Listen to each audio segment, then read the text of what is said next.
एक प्रसंग शिव महापुराण के कौमारे खंड में मिलता है। एक गांव में रहने वाली एक बुजुर्ग माँ रोज एक पानी का लोटा लेकर शिव जी के मंदिर में जाती है।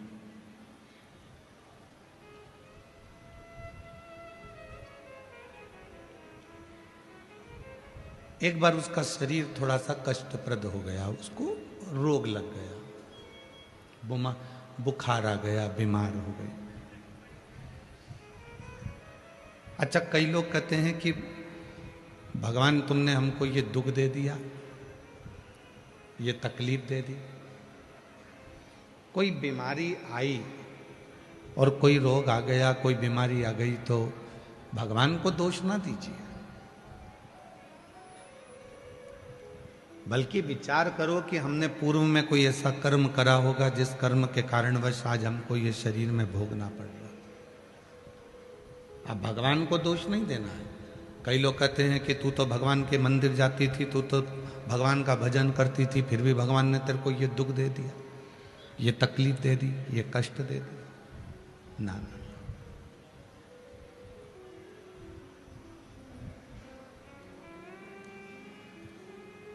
कई लोगों के मन में एक भ्रम उत्पन्न हो जाता है कि हम मंदिर जा रहे हैं तो भगवान हमको दुख नहीं देगा, कथा में जा रहे हैं तो हमको भगवान तकलीफ नहीं देगा। नहीं बाबा, जो कर्म में लिखा हुआ है वो तो तुम्हारे सामने प्रकट जरूर होगा।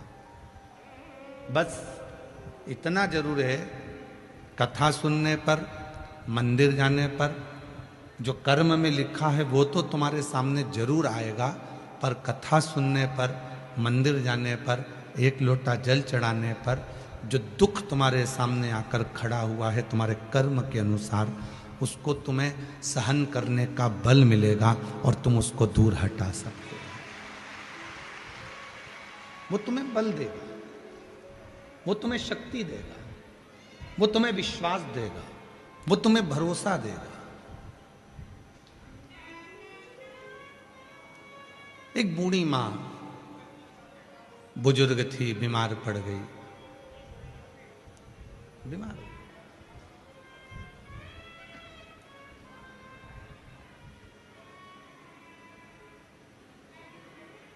जिस पात्र से रोज भगवान को जल चढ़ाती थी वो पात्र 3-4 दिन से धुला नहीं था, साफ नहीं था, और उस पात्र को लेकर जैसे ही शरीर थोड़ा सा ठीक लगा, पात्र लेकर वो मंदिर चली गई।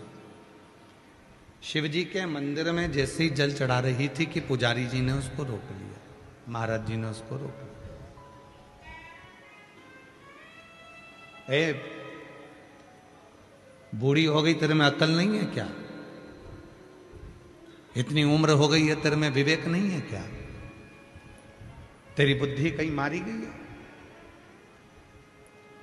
तेरे में सूझबूझ नहीं पड़ती? कितना गंदा पात्र है, कितना गंदा बर्तन है, और उससे तू शिव जी पे जल चढ़ा रही है। बूढ़ी मां का जो पात्र था, जो बर्तन था, शिव पुराण का कौमारे खंड कहता है उस पुजारी ने उस पात्र को लेकर फेंक दिया। इतना गंदा पात्र, इतना गंदा बर्तन, और तू उसी से भगवान को नहला रही है, उसी से भगवान को जल चढ़ा रही है। पात्र लेकर बाहर फेंका। बूढ़ी मां ने पात्र उठाया, वापिस घर जाने लगी। बाबा, मेरा शरीर ठीक नहीं था, इसलिए मैंने 2-3 दिन से इस बर्तन को साफ नहीं किया था।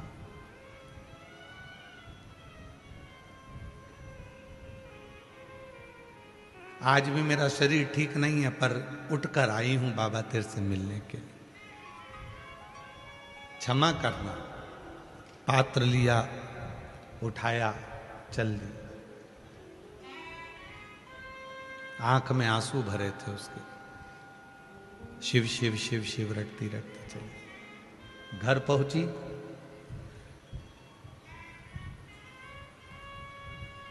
एक छोटा सा बच्चा दरवाजे के बाहर कीचड़ में लथपथ दिख रहा था।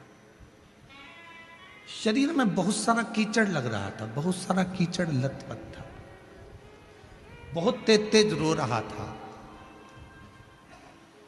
उसके नैनों से अश्रु बह रहा था। तो बूढ़ी माँ ने उसको नमन कर कहा, बेटा तुम यहाँ कहाँ आ गए? तुम्हारी माँ कहाँ है? तुम्हारे पिता कहाँ है? तुम्हारा भाई कहाँ है? तुम्हारी बहन कहाँ है? कोई रिश्तेदार तुम्हारा कोई है? कौन गांव के रहने वाले हो? बच्चा बस रोते जा रहा, कुछ नहीं बोला, कुछ भी नहीं बोला।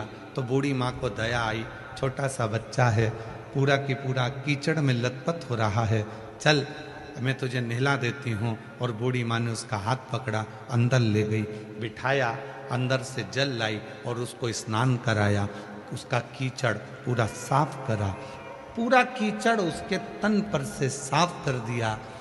बच्चा जो अभी रो रहा था वो उठा और बूढ़ी माँ के गले लग गया और गले लगकर जाने लगा। बूढ़ी माँ ने कहा, अभी तो मैंने पूछा था तेरी माँ कहाँ है, तेरा पिता कहाँ है, तेरा घर कहाँ है, तेरा गांव कहाँ है, तो कुछ बोला नहीं, अब कहाँ जा रहा है?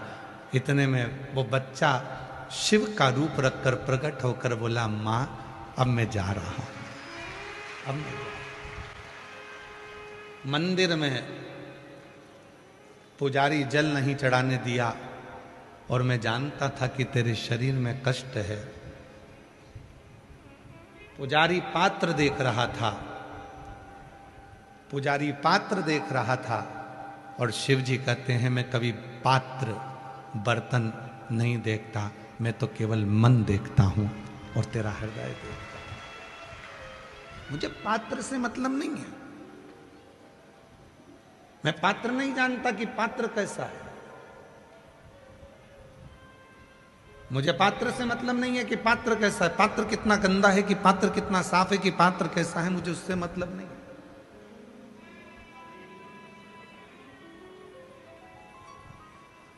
मुझे उससे मतलब नहीं है। और मुझे पात्र, मैं कभी पात्र को नहीं देखता, मैं तो केवल भाव को देखता हूं, मैं केवल शुद्ध विचारों को देखता हूं, मैं केवल शुद्ध मन को देखता हूं। यहां कई मेरी जीजियां बैठी हैं, कई मेरे जीजा बैठे हैं, कई मेरी बेटियां बैठी हैं, कई मेरे बेटा बैठे हैं, कई मेरे बुजुर्ग माँ बाप बैठे हुए हैं। हम आपसे निवेदन करें,